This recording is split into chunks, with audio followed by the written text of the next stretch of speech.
প্রিয় শিক্ষার্থীরা, স্বাগত জানাচ্ছি পৌরনীতি ও সুশাসন দ্বিতীয় পত্রের টপ 100টি এমসিকিউ ক্লাসে। আজকের এই ক্লাসে আমরা গুরুত্বপূর্ণ 100টি এমসিকিউ দেখব, যেগুলো পরীক্ষায় কমন আসার খুবই সম্ভাবনা রয়েছে। সর্বপ্রথমে চিরস্থায়ী বন্দোবস্ত চালু করা হয় কত সালে? আমরা জানি ব্রিটিশরা একটা প্রথা চালু করেছিল চিরস্থায়ী বন্দোবস্ত, যেটা চালু করেছিল 1793 সালে। সঠিক উত্তর হচ্ছে গ, 1793 সাল। ভারতে ইস্ট ইন্ডিয়া কোম্পানির শাসনের সূচনা হয় কত সালে? নবাব সিরাজউদ্দৌলাকে পলাশির যুদ্ধে পতনের মাধ্যমে 1757 সালে ভারতে ইস্ট ইন্ডিয়া কোম্পানি সর্বপ্রথম শাসন শুরু করে। তাহলে সঠিক উত্তর হচ্ছে গ, 1757 সালে। ভারতে ইস্ট ইন্ডিয়া কোম্পানি 1757 সালে শাসন শুরু করে তাদের শাসন অবসান ঘটে কত সালে? 1857 সাল পর্যন্ত তাদের শাসন প্রচলিত ছিল। 1858 সালে তাদের শাসনের অবসান ঘটে। সঠিক উত্তর হচ্ছে খ, 1858 সাল। ব্রিটিশ ইস্ট ইন্ডিয়া কোম্পানি গঠিত হয় কত সালে? ব্রিটেনে ইস্ট ইন্ডিয়া কোম্পানি বাণিজ্য করার উদ্দেশ্যে আসার পর তারা এই কোম্পানিটি গঠন করে 1600 সালে। সঠিক উত্তর হচ্ছে গ, 1600। ফোর্ট উইলিয়াম দুর্গ গঠিত হয়েছিল। ফোর্ট উইলিয়াম দুর্গ কেন গঠিত হয়েছিল? ইংরেজদের যে নিজেদের অবস্থান রয়েছে, সেই অবস্থানকে সুরক্ষিত করার জন্য তারা ফোর্ট উইলিয়াম নামে একটা দুর্গ তারা গঠন করেছিল। কোন সম্রাটের আমলে ইস্ট ইন্ডিয়া কোম্পানি ভারতবর্ষে বাণিজ্য করার জন্য রানী এলিজাবেথের নিকট থেকে অনুমতি লাভ করে? তাহলে সর্বপ্রথম ইস্ট ইন্ডিয়া কোম্পানি ভারতবর্ষে বিনা শুল্কে বাণিজ্য করার জন্য রানী এলিজাবেথের নিকট থেকে অনুমতি লাভ করে সম্রাট জাহাঙ্গীরের শাসন আমলে। কোন যুদ্ধের মধ্য দিয়ে ইস্ট ইন্ডিয়া কোম্পানির শাসনের গোড়াপত্তন হয়? পলাশির যুদ্ধে 1757 সালে যখন নবাব সিরাজউদ্দৌলার পতন হয়, তখন থেকে ইস্ট ইন্ডিয়া কোম্পানি ভারতবর্ষে শাসন শুরু করে। সঠিক উত্তর হচ্ছে ক, পলাশির যুদ্ধ। কত সালে পলাশির যুদ্ধ শুরু হয়? পলাশির যুদ্ধ শুরু হয়েছিল 1757 সালে। সঠিক উত্তর হচ্ছে খ। পলাশির যুদ্ধে পরাজিত হয়েছিলেন কে? এটা আমরা একটু আগেই জেনেছি যে নবাব সিরাজউদ্দৌলা। ঘ। ভারতবর্ষে প্রথম ঔপনিবেশিক শাসন শুরু হয় কখন? ভারতবর্ষে সর্বপ্রথম ঔপনিবেশিক শাসন শুরু হয় 1757 সালে ইস্ট ইন্ডিয়া কোম্পানির শাসনের মধ্য দিয়ে। চিরস্থায়ী বন্দোবস্ত প্রথা প্রবর্তন করেন কে? 1793 সালে যে চিরস্থায়ী বন্দোবস্ত প্রথা চালু করা হয়েছিল, এটা চালু করেন লর্ড কর্নওয়ালিস। পরবর্তী প্রশ্ন, সিপাহী বিদ্রোহ সংগঠিত হয় কত সালে? 1757 সাল থেকে 1857 সাল পর্যন্ত ইস্ট ইন্ডিয়া কোম্পানি শাসন করে। 1857 সালে সিপাহীদের একটা বিদ্রোহ সংগঠিত হয়। সঠিক উত্তর হচ্ছে গ, 1857 সাল। ব্রিটিশ শাসন আমলে অধিকাংশ মুসলমান জমিদার তাদের জমিদারি হারানোর কারণ ছিল ভূমি রাজস্ব বহুগুণে বৃদ্ধি পাওয়া, ওয়াকফ সম্পত্তি ব্রিটিশদের দখলে নেওয়া, বিপুল পরিমাণ নগদ অর্থ ব্যয় করা। এটা মূল উদ্দেশ্য ছিল। মূল কারণ ছিল দুইটা: ভূমি রাজস্ব বহুগুণে বেড়ে গিয়েছিল এবং ওয়াকফ সম্পত্তিগুলো ব্রিটিশদের দখলে চলে গিয়েছিল। সঠিক উত্তর হচ্ছে 1 ও 2। কোন আইন সর্বপ্রথম ভারতের সাংবিধানিক শাসন ব্যবস্থার ভিত্তি স্থাপন করে? ভারতে যখন ব্রিটিশরা শাসন পরিচালনা করে, তখন অনেকগুলো আইন পাস হয়। তার মধ্যে 1861 সালে যে ভারতীয় কাউন্সিল আইন আছে, এই কাউন্সিল আইনের মাধ্যমে ভারতের সর্বপ্রথম সাংবিধানিক শাসন ব্যবস্থার ভিত্তি স্থাপন হয়। ভারতীয় জাতীয় কংগ্রেস প্রতিষ্ঠার উদ্দেশ্য ছিল কোনটি? ভারতীয় জাতীয় কংগ্রেস ছিল ব্রিটিশ ভারতের সর্বপ্রথম রাজনৈতিক দল, যেটা প্রতিষ্ঠিত হয়েছিল মূলত ব্রিটিশ শাসনকে প্রত্যাখ্যান করা নয়, বৃহত্তর জাতীয় ঐক্য প্রতিষ্ঠা করার লক্ষ্যেই মূলত এটা প্রতিষ্ঠিত হয়েছিল। তাহলে সঠিক উত্তর হচ্ছে ক, বৃহত্তর জাতীয় ঐক্য প্রতিষ্ঠা। ভারতীয় উপমহাদেশে প্রথম কোন রাজনৈতিক দল গঠিত হয়েছিল কত সালে? তাহলে আমরা জানি যে একটু আগে বলছিলাম, ভারতীয় উপমহাদেশের প্রথম রাজনৈতিক দল ছিল কংগ্রেস, এবং সেটা গঠিত হয়েছিল 1885 সালে। তাহলে ভারতীয় জাতীয় কংগ্রেস, এবং এটার নাম ছিল, ভিন্ন নাম ছিল সর্বভারতীয় জাতীয় কংগ্রেস, অর্থাৎ ভারতের সকল মানুষকে একত্রিত করার উদ্দেশ্যে 1885 সালে এই সংগঠনটি প্রতিষ্ঠা হয়। সঠিক উত্তর হচ্ছে খ, 1885 সাল। ভারতীয় জাতীয় কংগ্রেস গঠনের জন্য উদ্যোগ গ্রহণ করেছিলেন একজন ইংরেজ ব্যক্তি, তার নাম হচ্ছেন অ্যালান অক্টাভিয়ান হিউম। অর্থাৎ সঠিক উত্তর হচ্ছে ক, অ্যালান অক্টাভিয়ান হিউম সর্বপ্রথম এই রাজনৈতিক দল গঠনের জন্য উদ্যোগ গ্রহণ করেন। একজন প্রাক্তন আমলার নেতৃত্বে, তিনি ছিলেন একজন সরকারি আমলা, যেটা একটু আগে জেনেছি। অক্টাভিয়ান হিউম 1885 সালে প্রথম রাজনৈতিক দল প্রতিষ্ঠা করেন। তাহলে এই দলটি হচ্ছে ভারতীয় জাতীয় কংগ্রেস। সঠিক উত্তর হচ্ছে ক, ভারতীয় জাতীয় কংগ্রেস। বঙ্গভঙ্গ ঘোষণা করা হয়েছিল কত সালে? মুসলমান এবং হিন্দুদের মধ্যে বিরোধ লাগানোর জন্য 1905 সালের 1 সেপ্টেম্বর বাংলাকে দুই ভাগে ভাগ করা হয়, যেটা বঙ্গভঙ্গ নামে পরিচিত ছিল? সঠিক উত্তর হচ্ছে ক, 1905 সালের 1 সেপ্টেম্বর। বঙ্গভঙ্গ কখন সংগঠিত হয়? 1905 সাল, ক নাম্বার উত্তর। 1905 সালে বঙ্গভঙ্গের অন্যতম ফলাফল ছিল হিন্দু মুসলিম সম্পর্কে উন্নতি হয়েছিল? না। অসাম্প্রদায়িকতা উদ্ভব হয়েছিল? না। পশ্চিমবঙ্গে ব্যাপক উন্নতি হয়েছিল? এটাও সঠিক নয়। ভাগ করা ও শাসন করা নীতির বিজয় হয়েছিল, অর্থাৎ বাঙালিদেরকে দুই ভাগে বিভক্ত করে ব্রিটিশ শাসনকে আরও ফাঁকাপুক্ত করা সম্ভব হয়েছিল। বঙ্গভঙ্গ রদ হয় কত সালে? অর্থাৎ বঙ্গভঙ্গ যখন দেখলো যে হিন্দু এবং মুসলমানদের মধ্যে দাঙ্গা চরম পর্যায়ে গিয়েছে, তখন বঙ্গভঙ্গ বাতিল করা হয়। রদ মানে হচ্ছে বাতিল। বাতিল করা হয় 1911 সালে। সঠিক উত্তর হচ্ছে গ। ব্রিটিশদের ভাগ করা ও শাসন করা নীতির মূল উদ্দেশ্য ছিল যে ব্রিটিশ শাসনকে কি করা? দীর্ঘায়িত করা। সঠিক উত্তর হচ্ছে ঘ, ব্রিটিশ শাসন দীর্ঘায়িত করা। কার সভাপতিত্বে মুসলিম লীগ গঠিত হয়েছিল? পরবর্তীতে মুসলমানদের স্বার্থ সংরক্ষণের জন্য মুসলিম লীগ নামে আলাদা একটা রাজনৈতিক দল গঠিত হয় এবং এটা গঠিত হয়েছিল নবাব ভিকারুল মুলকের সভাপতিত্বে। সঠিক উত্তর খ। মুসলিম লীগ কত সালে গঠিত হয়েছিল? এই মুসলিম লীগ নবাব ভিকারুল মুলকের সভাপতিত্বে 1906 সালে গঠিত হয়েছিল। সঠিক উত্তর গ, 1906। কোন আইনে মুসলমানদের স্বার্থ সংরক্ষণে প্রথম পদক্ষেপ নেওয়া হয়? ভারতবর্ষে অনেকগুলো আইন ব্রিটিশরা হাতে নিলেও তার মধ্যে কোনো আইনেই মুসলমানদের জন্য আলাদা কোনো পদক্ষেপ ছিল না। সর্বপ্রথম মরলে মিন্টু সংস্কার আইন 1909 সালে যেটা পাশ হয়েছিল, সেটাতে মুসলমানদের স্বার্থ সংরক্ষণের জন্য প্রথম পদক্ষেপ গ্রহণ করা হয়েছিল।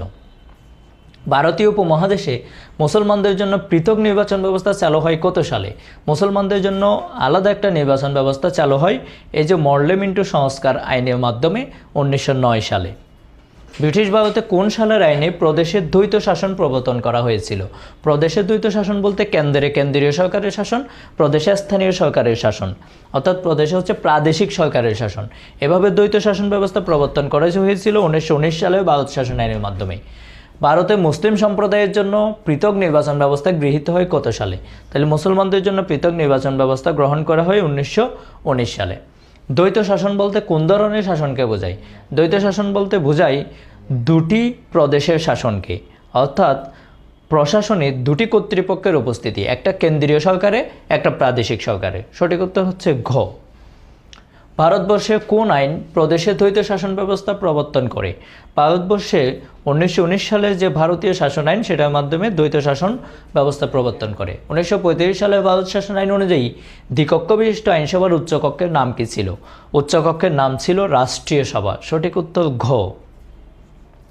1935 সালে ভারত শাসন আইনের অন্যতম প্রধান বৈশিষ্ট্য ছিল যে সর্বভারতীয় একটা যুক্তরাষ্ট্র গঠন করা, যেখানে কেন্দ্র ও প্রদেশ নামে আলাদা দুইটা ভাগ থাকবে। 1935 সালে ভারত শাসন আইনে কোন রাজ্যকে বিভক্ত করা হয়েছিল? 1935 সালে ভারত শাসন আইনে ব্রহ্মদেশ নামে যে রাজ্য ছিল তাকে বিভক্ত করে ফেলা হয়েছিল। 1947 সালে ভারত স্বাধীনতা আইন, অর্থাৎ যে আইনের মাধ্যমে ভারত এবং পাকিস্তান নামে দুটি রাষ্ট্র প্রতিষ্ঠা হয়, এই আইনটি ছিল মূলত কোন পরিকল্পনা বাস্তব রূপ? 3 জুন যে মন্ত্রী মিশন পরিকল্পনা হয়েছিল, সেই পরিকল্পনার বাস্তব রূপ হচ্ছে ভারত স্বাধীনতা আইন। ভারতে মাত্র দুটি জাতি বাস করে, উক্তিটি করেছিলেন মোহাম্মদ আলী জিন্নাহ। তিনি বলছিলেন ভারতে মাত্র মুসলিম এবং হিন্দু দুটো জাতি বাস করে, এখানে আর বিভাজনের কোনো সুযোগ নেই। সঠিক উত্তর হচ্ছে ক, মোহাম্মদ আলী জিন্নাহ। এজন্য দ্বিজাতি তত্ত্বের প্রবক্তা বলা হয় কাকে? মোহাম্মদ আলী জিন্নাহকে, কারণ তিনি এই তথ্যটা প্রথম প্রদান করেন। এক জাতি এক রাষ্ট্র, এটাই আসলে মূল দ্বিজাতি তত্ত্ব থেকে আসছে যে আমরা মুসলমানরা এক জাতি এবং একটা রাষ্ট্র হব। তাহলে এটা হচ্ছে দ্বিজাতি তত্ত্বের মূল কথা। লাহোর প্রস্তাব উত্থাপিত হয় কত তারিখে? লাহোর প্রস্তাব উত্থাপিত 1940 সালের 23 মার্চ। সঠিক উত্তর ঘ, 23 মার্চ। লাহোর প্রস্তাবে ভারতের কোন কোন অঞ্চলে মুসলিম সংখ্যাগরিষ্ঠ অঞ্চল নিয়ে স্বাধীন রাষ্ট্র গঠনের প্রস্তাব করা হয়? উত্তর, পশ্চিম ও পূর্বাঞ্চল নিয়ে স্বাধীন একটা রাষ্ট্র গঠনের প্রস্তাব এখানে করা হয়। লাহোর প্রস্তাব উত্থাপিত 1940 সালে মার্চ মাসের 23 তারিখে, অর্থাৎ 23 মার্চ। সঠিক উত্তর হচ্ছে খ। 1940 সালে লাহোর প্রস্তাব পেশ করেন বাঙালিদের মধ্যে একজন নেতা, যিনি মোহাম্মদ আলী জিন্নাহ। দ্বিজাতি তত্ত্বের উপর ভিত্তি করে শেরেবাংলাকে ফজলুল হক 1940 সালে লাহোর প্রস্তাব পেশ করেন। 1940 সালে সংগঠিত ঘটনা কোনটি? একটু আগে জেনেছি, লাহোর প্রস্তাব হচ্ছে 1940 সালে সংগঠিত ঘটনা এবং দ্বিজাতি তত্ত্ব। তার মধ্যে যদি দ্বিজাতি তত্ত্ব অপশনে থাকে তাহলে আনসার করতে হবে দ্বিজাতি তত্ত্ব, কারণ দ্বিজাতি তত্ত্বের ভিত্তিতেই লাহোর প্রস্তাবটা উত্থাপন করা হয়েছিল। ভারতীয় ইউনিয়ন, প্রাদেশিক গ্রুপ, সর্বভারতীয় গণপরিষদ গঠন ইত্যাদি নিচে কোনটির সাথে সম্পর্কিত? এই সবগুলো ছিল মন্ত্রী মিশন পরিকল্পনার সাথে সম্পর্কিত। কত তারিখে মন্ত্রী মিশন গঠিত হয়? আমরা জানি মন্ত্রী মিশনটা গঠিত হয়েছিল 1946 সালের 19 ফেব্রুয়ারি। এরা ভারতবর্ষে এসে ভারতকে দুই ভাগে বিভক্ত করতে সহায়তা করেছিল। মন্ত্রী মিশন পরিকল্পনার সদস্য ছিল 3 জন। সঠিক উত্তর খ, 3 জন। তার মধ্যে খে মন্ত্রী মিশন পরিকল্পনার সদস্য ছিলেন। আমরা যদি নিচের নামগুলো খেয়াল করি, এর মধ্যে স্যার স্ট্যাফোর্ড ক্লিপস অর্থাৎ খ, তিনি ছিলেন মন্ত্রী মিশন পরিকল্পনার 3 জন সদস্যদের মধ্যে অন্যতম একজন। আওয়ামী মুসলিম লীগ নামে একটা রাজনৈতিক সংগঠন গঠিত হয়, যেটা বাংলাদেশের স্বাধীনতার পূর্বে 1949 সালে। পাকিস্তানে মোট কত শতাংশ লোকের বসবাস ছিল পূর্ব পাকিস্তানে? পূর্ব পাকিস্তানের সর্বমোট জনসংখ্যা 56% লোক পূর্ব পাকিস্তানে বসবাস করত। পাকিস্তানের প্রথম গণপরিষদে পূর্ব বাংলার সদস্য সংখ্যা কত ছিল? পাকিস্তানের প্রথম যে গণপরিষদ গঠিত হয়েছিল সংবিধান প্রণয়নের জন্য, সেখানে 44 জন সদস্য ছিল পূর্ব পাকিস্তানের। পাকিস্তানের প্রথম গণপরিষদের প্রথম অস্থায়ী সভাপতি কে ছিলেন? প্রথম অস্থায়ী সভাপতি ছিলেন যোগেন্দ্রনাথ মণ্ডল। পাকিস্তানের গণপরিষদের সভাপতি হিসেবে দায়িত্ব পালন করেছিলেন কে? মোহাম্মদ আলী জিন্নাহ এবং মৌলভী তমিজউদ্দিন খান, দুজনই পাকিস্তান গণপরিষদের সভাপতি হিসেবে দায়িত্ব পালন করেছিলেন। তাহলে সঠিক উত্তর হচ্ছে 1 ও 2। তমদ্দুন মজলিস কয় সদস্য বিশিষ্ট ছিল? তমদ্দুন মজলিস যে সংগঠনটা ছিল, এটা 3 সদস্য বিশিষ্ট সংগঠন ছিল। উর্দু ইংরেজির সাথে বাংলাকেও গণপরিষদের অন্যতম ভাষা করার দাবি কে উত্থাপন করেন? বাংলাকে সর্বপ্রথম গণপরিষদের অন্যতম ভাষা করার দাবি উত্থাপন করেন ধীরেন্দ্রনাথ দত্ত। সঠিক উত্তর ক। পাকিস্তানের শতকরা কত ভাগ লোকের ভাষা ছিল উর্দু? 3.27% মানুষের ভাষা ছিল মাত্র উর্দু, কিন্তু সেটাকে তারা রাষ্ট্রভাষা করার প্রচেষ্টা হাতে নিয়েছিল। বাঙালি জাতীয়তাবাদের মূল ভিত্তি কি? বাঙালি জাতীয়তাবাদের মূল ভিত্তি ছিল ভাষা। ভাষার মাধ্যমে বাঙালি জাতীয়তাবাদ প্রতিষ্ঠা হয়েছিল এবং দৃঢ়তা অর্জন করেছিল। কত সালে বাংলা ভাষা অন্যতম রাষ্ট্রভাষা হিসেবে স্বীকৃতি পায়? 1952 সালে বাংলা ভাষার জন্য সংগ্রাম হলেও স্বীকৃতি পায় 1956 সালে। সঠিক উত্তর হচ্ছে খ, 1956 সালে। বাংলা ভাষা আন্তর্জাতিক মাতৃভাষার মর্যাদা লাভ করে কত সালে? আন্তর্জাতিক মাতৃভাষা দিবস হিসেবে ইউনেস্কো বাংলাকে ঘোষণা করে 1999 সালে। সঠিক উত্তর হচ্ছে গ। বাংলাকে পাকিস্তানের রাষ্ট্রভাষা হিসেবে কত সালে মর্যাদা দেওয়া হয়? 1956 সালে যখন পাকিস্তানের প্রথম সংবিধান প্রণয়ন করা হয়, তখন বাংলাকে পাকিস্তানের রাষ্ট্রভাষা হিসেবে মর্যাদা দেওয়া হয়। সঠিক উত্তর হচ্ছে খ। ফরায়েজি আন্দোলনের প্রবক্তা কে ছিলেন? বাঙালি মুসলমানদেরকে ফরজ পালনে অনুপ্রাণিত করার জন্য ফরায়েজি আন্দোলনের ডাক দেন হাজী শরীয়তুল্লাহ। সঠিক উত্তর হচ্ছে হাজী শরীয়তুল্লাহ। বাঁশের কেল্লা, আমরা জানি বাঁশের কেল্লা হচ্ছে তিতুমিরের নির্মাণকৃত একটা বিখ্যাত কেল্লা, যেটা তিতুমিরের নামের সাথেই মিল রয়েছে। তিতুমির কত সালে বাঁশের কেল্লা নির্মাণ করেন? বাঁশের কেল্লা তিতুমির নির্মাণ করেন 1831 সালে। সঠিক উত্তর খ। মোহামেডান লিটারেরি সোসাইটি, এটা প্রতিষ্ঠা করেন নওয়াব আব্দুল লতিফ। খুবই গুরুত্বপূর্ণ প্রশ্ন। মোহামেডান লিটারেরি সোসাইটি নামে তিনি একটি সংগঠন প্রতিষ্ঠা করেছিলেন মুসলমানদের শিক্ষা বিস্তারের জন্য। নওয়াব শাহ সলিমুল্লাহ গৃহীত কিছু পদক্ষেপ, তার মধ্যে অন্যতম হচ্ছে তিনি সলিমুল্লাহ এতিমখানা প্রতিষ্ঠা করেন এবং আহসানুল্লাহ ইঞ্জিনিয়ারিং স্কুল প্রতিষ্ঠা করেন। সঠিক উত্তর হচ্ছে 1 ও 3। কারণ 2, মোহামেডান লিটারেরি সোসাইটি এটা নওয়াব আব্দুল লতিফ প্রতিষ্ঠা করেছিলেন। কে দেশবন্ধু নামে খ্যাত? আমরা জানি দেশবন্ধু বলা হয় চিত্তরঞ্জন দাসকে। সঠিক উত্তর হচ্ছে খ, চিত্তরঞ্জন দাস। ভারতের খিলাফত আন্দোলনের সাথে অসহযোগ আন্দোলনকে সম্পৃক্ত করেন কে? খিলাফত আন্দোলনের সাথে অসহযোগ আন্দোলনকে সম্পৃক্ত করেন দেশবন্ধু চিত্তরঞ্জন দাস। মুসলিম লীগ কর্মী ও রাজনীতিবিদ হিসেবে শেরে বাংলা একে ফজলুল হকের অবদান কোনটি? তিনি ছিলেন একজন কৃষক কুলের মুক্তির দিশারি। সঠিক উত্তর হচ্ছে ক। একটা উদ্দীপক, সবুজ বরিশালের ছেলে। মূল বিষয় বরিশাল। বরিশালে তার জন্ম হওয়ায় সে গর্ব অনুভব করে, কারণ বরিশালে এমন একজন নেতার জন্ম হয়েছিল যিনি এক সম্মেলনে মুসলমানদের জন্য পৃথক স্বাধীন রাষ্ট্রের দাবি উত্থাপন করেন। তাহলে আলাদা মুসলমানদের জন্য স্বাধীন রাষ্ট্রের দাবি, অর্থাৎ যেটাকে আমরা বলি হচ্ছে লাহোর প্রস্তাব, এটা উত্থাপন করেছিলেন শেরে বাংলা একে ফজলুল হক। তাহলে সবুজের যে আদর্শিক নেতার নাম হচ্ছে একে ফজলুল হক। উদ্দীপকে আলোচিত নেতার প্রস্তাবনায় ছিল, অর্থাৎ শেরেবাংলা একে ফজলুল হকের প্রস্তাবনায় কী কী ছিল? কংগ্রেসের রাজনৈতিক প্রতিবাদী প্রস্তাব, ভৌগোলিক দিক থেকে সংলগ্ন এলাকাগুলোকে একত্রীকরণ করা, মুসলিম সংখ্যাগরিষ্ঠতার ভিত্তিতে একাধিক স্বাধীন রাষ্ট্র গঠন। এর মধ্যে তার প্রস্তাব ছিল দুইটি, ভৌগোলিক দিক থেকে সংলগ্ন এলাকাগুলোর একত্রীকরণ এবং মুসলিম সংখ্যাগরিষ্ঠতার ভিত্তিতে একাধিক স্বাধীন রাষ্ট্র গঠন করা। হোসেন শহীদ সোহরাওয়ার্দী তিনি সরকার বিরোধী রাজনীতি প্রকাশ করেন। এটা প্রকাশ্যে তিনি বলেছেন এটা হচ্ছে একটা নিয়মতান্ত্রিক বিরোধিতা এবং একটা আওয়ামী লীগ নামে একটা রাজনৈতিক দল গঠন করেন, অর্থাৎ 1 ও 2 জ্বালাও পোড়াও নীতি তিনি সমর্থক ছিলেন না। মাওলানা ভাসানী জন্মগ্রহণ করেন কোন জেলায়? মাওলানা ভাসানী জন্মগ্রহণ করেন সিরাজগঞ্জ জেলায়। সঠিক উত্তর গ। কাকে মজলুম জননেতা বলা হয়? মজলুম জননেতা বলা হয় মৌলানা আব্দুল হামিদ খান ভাসানীকে। কত সালে আওয়ামী মুসলিম লীগ গঠিত হয়? আমরা জানি 1949 সালে আওয়ামী মুসলিম লীগ নামে একটা সংগঠন প্রতিষ্ঠিত হয়। একটা উদ্দীপক, একজন মহান নেতা যিনি দরিদ্র কৃষকের সন্তান ছিলেন, সারা জীবন দরিদ্র অসহায় বঞ্চিত মানুষের অধিকার রক্ষায় তিনি রাজনীতি করে গেছেন। উদ্দীপকে কোন রাজনীতিবিদের কথা বলা হয়েছে? দরিদ্র কৃষকদের জন্য যিনি রাজনীতি করতেন তিনি হচ্ছেন মৌলানা আব্দুল হামিদ খান ভাসানী, তাকে মজলুম জননেতা বলা হয়।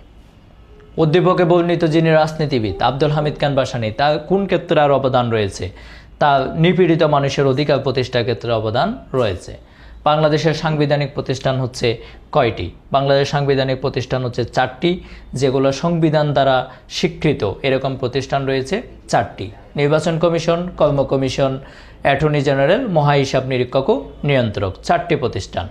সাংবিধানিক প্রতিষ্ঠানের প্রধানকে নিয়োগ করেন কে? রাষ্ট্রপতি। খুবই গুরুত্বপূর্ণ প্রশ্ন। 4টি সাংবিধানিক প্রতিষ্ঠান, মহাহিসাব নিরীক্ষক নিয়ন্ত্রক, নির্বাচন কমিশন, সরকারি কর্ম কমিশন, অ্যাটর্নি জেনারেল, প্রত্যেকটা সাংবিধানিক প্রতিষ্ঠানের প্রধানকে নিয়োগ প্রদান করেন রাষ্ট্রপতি। মহামান্য রাষ্ট্রপতি সরকারি কর্ম কমিশন অধ্যাদেশ জারি করেন কত সালে? সরকারি কর্ম commission, Bangladesh public service commission, অর্থাৎ সরকারি কর্মচারীদেরকে নিয়োগ প্রদান করার জন্য একটা অধ্যাদেশ জারি করেন 1972 সালে, বাংলাদেশের স্বাধীনতার পরপরই। পিএসসি এর পূর্ণরূপ কি? পিএসসি এর পূর্ণরূপ হচ্ছে পাবলিক সার্ভিস কমিশন। সঠিক উত্তর হচ্ছে গ। বিপিএসসি এর পূর্ণরূপ কি? সেম, পিএসসি এর সাথে একটা বি যুক্ত করে বাংলাদেশ পাবলিক সার্ভিস কমিশন এটার নামকরণ করা হয়েছে পরিপূর্ণভাবে। সঠিক উত্তর হচ্ছে গ, Bangladesh public service commission. Bangladesh সরকারি কর্ম কমিশন, যেটাকে আমরা বিপিএসসি বলি, এটা নিরপেক্ষতায় কোনটি নিশ্চিত হয়? এটা নিরপেক্ষতার মাধ্যমে দক্ষ কর্মী বাছাই হয়। নেক্সট কোয়েশ্চেন, সংবিধানের কত অনুচ্ছেদে সরকারি কর্ম কমিশন গঠনের উল্লেখ রয়েছে? এরকম অনুচ্ছেদ সংক্রান্ত যে 4টা বাংলাদেশের সরকারি সাংবিধানিক প্রতিষ্ঠান রয়েছে সেখান থেকে কোনটি কোন অনুচ্ছেদে আছে, এখান থেকে একটা প্রশ্ন পরীক্ষায় প্রতি বছরই আসে, জ্ঞানমূলকে আসে, এমসিকিউতে আসে। এটা যদি আমরা দেখি, সরকারি কর্ম কমিশন গঠনের কথা বলা হয়েছে 137 নম্বর অনুচ্ছেদে। বাংলাদেশ সরকারি কর্ম কমিশন কত সালে গঠিত হয়? বাংলাদেশের সরকারি কর্ম কমিশনটা গঠিত হয় 1977 সালে।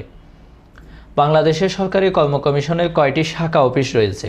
বিভিন্ন জায়গায় এর টোটাল 7টি শাখা অফিস রয়েছে। সরকারি কর্ম কমিশনের প্রধান কাজ হচ্ছে প্রজাতন্ত্রের কর্মচারীদেরকে নিয়োগ করা। তাহলে সঠিক উত্তর হচ্ছে গ, প্রজাতন্ত্রের কর্মচারী নিয়োগ দেওয়া।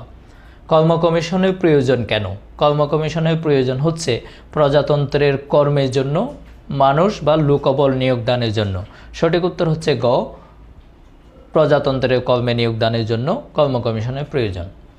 সাংবিধানিক পদ হচ্ছে কোনটি? সাংবিধানিক পদ হচ্ছে সাংবিধানিক প্রতিষ্ঠানের প্রধান যারা, যেমন সরকারি কর্ম কমিশনের যিনি চেয়ারম্যান আছেন সেটা সাংবিধানিক পদ, নির্বাচন কমিশনের চেয়ারম্যান এবং রাষ্ট্রের সর্বোচ্চ আইন কর্মকর্তা অ্যাটর্নি জেনারেল, তিনটাই হচ্ছে সাংবিধানিক পদ। বাংলাদেশের সাংবিধানিক প্রতিষ্ঠানের উদাহরণ হলো, একটু আগে বলছিলাম 4টা সাংবিধানিক প্রতিষ্ঠান, তার মধ্যে মহাহিসাব নিরীক্ষক ও নিয়ন্ত্রক রয়েছে এবং নির্বাচন কমিশন রয়েছে। মানবাধিকার কমিশন এটা সাংবিধানিক প্রতিষ্ঠান নয়। সঠিক উত্তর হচ্ছে 2 ও 3। এবার একটা উদ্দীপক, একটু আগে আমরা জেনেছি 137 নম্বর অনুচ্ছেদে কি গঠনের কথা বলা হয়েছে। এটা বাংলাদেশ সরকারের একটা প্রতিষ্ঠান যোগ্য ব্যক্তিদের সরকারি পদে নিয়োগদানের জন্য সুপারিশ করে। তাহলে এটা হচ্ছে বাংলাদেশ সরকারি কর্ম কমিশন। সঠিক উত্তর হচ্ছে খ। উক্ত প্রতিষ্ঠানের দক্ষতার কারণে উপযুক্ত ব্যক্তিরা নিয়োগপ্রাপ্ত হয় এবং সরকারি কাজে গোপনীয়তা রক্ষিত হয়। এই দুইটা এখানে রাষ্ট্রপতি সুপরামর্শ লাভ করে, এটা নয়। 1 ও 2। নির্বাচন কমিশনারের সংখ্যা কে নির্ধারণ করেন, অর্থাৎ কয়জন নির্বাচন কমিশনার নিয়ে নির্বাচন কমিশন গঠিত হবে এই সংখ্যা নির্ধারণ করবেন রাষ্ট্রপতি। বাংলাদেশ নির্বাচন কমিশনের মেয়াদ কত? বাংলাদেশের যে নির্বাচন কমিশন গঠিত হয় এর মেয়াদ হচ্ছে 5 বছর। প্রধান নির্বাচন কমিশনার অর্থাৎ যাকে সিএসি বলা হয় তাকে নিয়োগ প্রদান করেন রাষ্ট্রপতি। এক কথায় বাংলাদেশের যে সাংবিধানিক 4টা প্রতিষ্ঠান আছে প্রত্যেকটা প্রতিষ্ঠানের প্রধানকে রাষ্ট্রপতি নিয়োগ প্রদান করেন। নির্বাচন কমিশন পরিচালনা করে। নির্বাচন কমিশনের এখতিয়ার হচ্ছে 2টা, একটা হচ্ছে রাষ্ট্রপতি পদের নির্বাচন আর একটা হচ্ছে সংসদ নির্বাচন। ইউনিয়ন পরিষদ নির্বাচন এটা নির্বাচন কমিশনের এখতিয়ারের মধ্যে পড়ে না। সঠিক উত্তর হচ্ছে 1 ও 2। বাংলাদেশের নির্বাচন কমিশনের কাজ হলো ভোটার তালিকা প্রস্তুত করা, সংসদীয় এলাকার সীমানা নির্ধারণ করা, রাজনৈতিক প্রচারণা করা, এটা হচ্ছে রাজনৈতিক দলের কাজ। তাহলে নির্বাচন কমিশনের কাজের মধ্যে পড়ে 1 ও 3। সঠিক উত্তর হচ্ছে 1 ও 3। এবার একটি উদ্দীপক। জনাব রাকিব একটি প্রতিষ্ঠানের গুরুত্বপূর্ণ পদে কর্মরত আছেন। সংবিধানের 118 অনুচ্ছেদ অনুযায়ী উক্ত প্রতিষ্ঠানটি গঠিত। রাষ্ট্রপ্রধান থেকে শুরু করে রাষ্ট্রের সকল পর্যায়ের জনপ্রতিনিধি বাছাইয়ের ক্ষেত্রে উক্ত প্রতিষ্ঠানটি গুরুত্বপূর্ণ ভূমিকা পালন করে। তাহলে জনপ্রতিনিধি বাছাইয়ের ক্ষেত্রে ভূমিকা পালন করে, এটা দেখে আমরা বুঝতে পারি এখানে কোন কমিশনের কথা বলা হচ্ছে, নির্বাচন কমিশন। তাহলে এখান থেকে আমরা আরও একটা এমসিকিউ শিখে নিলাম যে নির্বাচন কমিশন কত অনুচ্ছেদ অনুযায়ী গঠিত? 118 এর 1 উপ অনুচ্ছেদ অনুযায়ী গঠিত। এই নির্বাচন কমিশনের কাজ হচ্ছে জাতীয় সংসদের স্পিকার নির্বাচন করা, নির্বাচনী এলাকায় সীমানা নির্ধারণ করা, নির্বাচনের জন্য ভোটার তালিকা প্রস্তুত করা। এই কমিশনের কাজ হচ্ছে 2টা। এখান থেকে নির্বাচনী এলাকার সীমানা নির্ধারণ করবে, নির্বাচনের জন্য ভোটার তালিকা প্রস্তুত করবে। স্পিকার নির্বাচন করা নির্বাচন কমিশনের এখতিয়ারের মধ্যে পড়ে না। এবার আরও একটি উদ্দীপক। আফরোজার বাবা একজন প্রথম শ্রেণীর সরকারি কর্মকর্তা। কয়েকদিন আগে তিনি রাষ্ট্রপতি কর্তৃক একটি কমিশনের প্রধান হিসেবে নিয়োগ লাভ করেন। ইউনিয়ন পরিষদের জনপ্রতিনিধি বাছাইয়ের কাজ নিয়ে তার কমিশন কাজ করছে। বলা হচ্ছে আফরোজার বাবা কোন প্রতিষ্ঠানে কর্মরত? তিনি একজন নির্বাচন কমিশনের প্রধান হিসেবে কাজ করবেন, কারণ তিনি হচ্ছে জনপ্রতিনিধি বাছাইয়ের কাজ করতেছেন।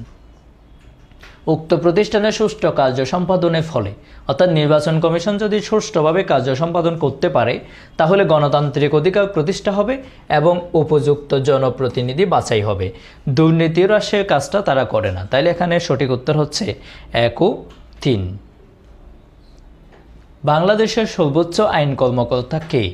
বাংলাদেশের 4টা সাংবিধানিক পদের মধ্যে অন্যতম একটা হচ্ছে অ্যাটর্নি জেনারেলের পদ, এবং এই অ্যাটর্নি জেনারেলকে বলা হয় বাংলাদেশের সর্বোচ্চ আইন কর্মকর্তা।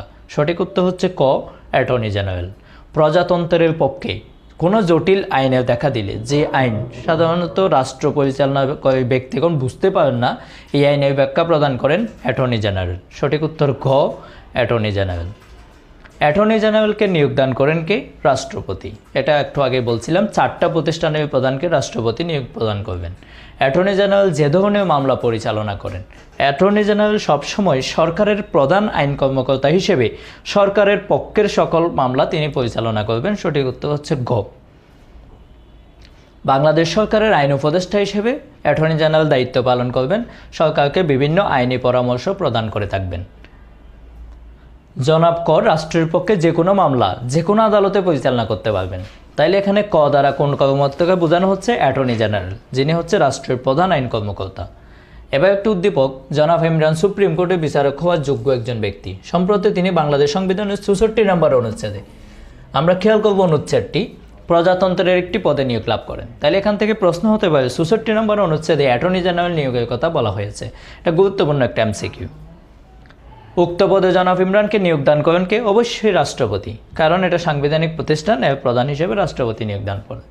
127 নম্বর অনুচ্ছেদে কোন প্রতিষ্ঠান গঠনের কথা বলা হয়েছে? আমরা অলরেডি জেনেছি 137-এ কর্ম কমিশন, 127-এ হচ্ছে নির্বাচন কমিশন, 64 নম্বর অনুচ্ছেদে হচ্ছে অ্যাটর্নি জেনারেল। তাহলে বাকি আছে সাংবিধানিক প্রতিষ্ঠানের মধ্যে একটি, সেটা মহাহিসাব নিরীক্ষক ও নিয়ন্ত্রক। 127 নম্বর অনুচ্ছেদ অনুযায়ী কত বছর বয়স পর্যন্ত মহাহিসাব নিরীক্ষক ও নিয়ন্ত্রক তার দায়িত্ব পালন করতে পারবেন? তার বয়স 65 বছর না হওয়া পর্যন্ত তিনি দায়িত্ব পালন করতে পারবেন।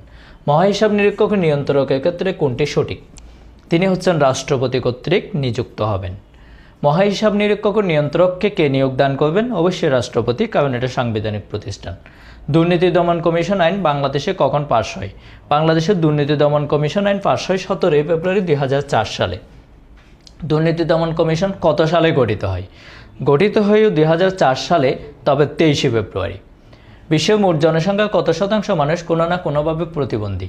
আমরা জানি বিশ্বের মোট জনসংখ্যা 10% মানুষ কোনো না কোনোভাবে কি আছে, প্রতিবন্ধী তালিকায় রয়েছে।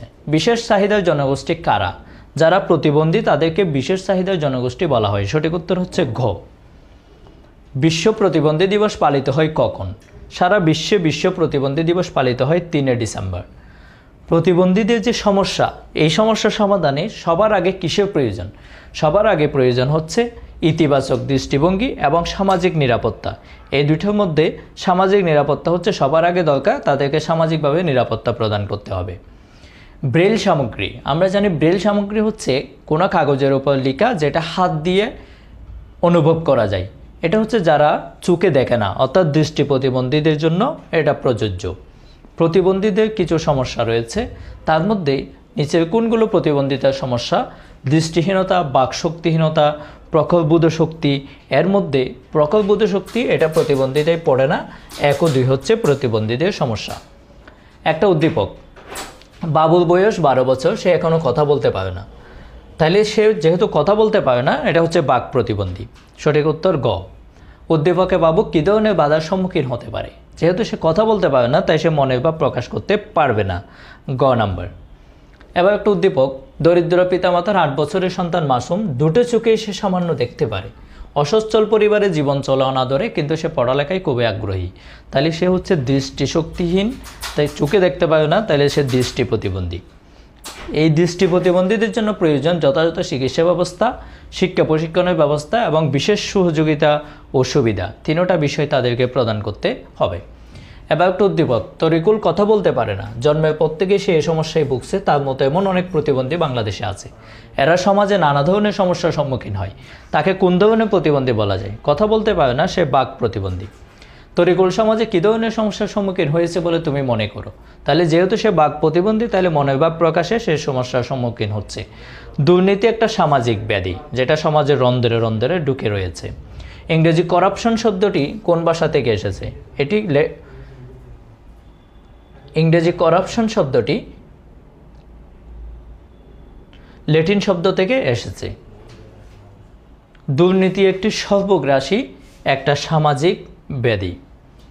দুর্নীতির প্রধান কারণ হচ্ছে রাষ্ট্রীয় প্রতিষ্ঠানে স্বচ্ছতার অভাব রয়েছে। এইডসের পূর্ণরূপ কি? Acquired immunodeficiency syndrome. এটা হচ্ছে এইডসের পূর্ণরূপ। এটা জ্ঞানমূলকের জন্য বানানসহ একটু ভালোভাবে দেখে নেবে। ইমিউনি, এই শব্দটির অর্থ হচ্ছে প্রতিরোধ ক্ষমতা, অর্থাৎ যার মধ্যে প্রতিরোধ ক্ষমতা আছে। বিশ্বে প্রথম কখন এইডস রোগী শনাক্ত হয়? বিশ্বে সর্বপ্রথম 1981 সালে এইডস রোগী শনাক্ত হয়। সর্বপ্রথম কোন রাষ্ট্রে এইডস রোগী শনাক্ত হয়? যুক্তরাষ্ট্র, অর্থাৎ আমেরিকাতে সর্বপ্রথম এইডস রোগী শনাক্ত হয়। ক্রমাগত শুকনো কাশি, এটা হচ্ছে কোন রোগের লক্ষণ? এটা এইডস রোগের অন্যতম একটা লক্ষণ। কোন ভাইরাস থেকে এইডস রোগ ছড়ায়? আমরা জানি এইডস রোগ ছড়িয়ে থাকে HIV ভাইরাস থেকে।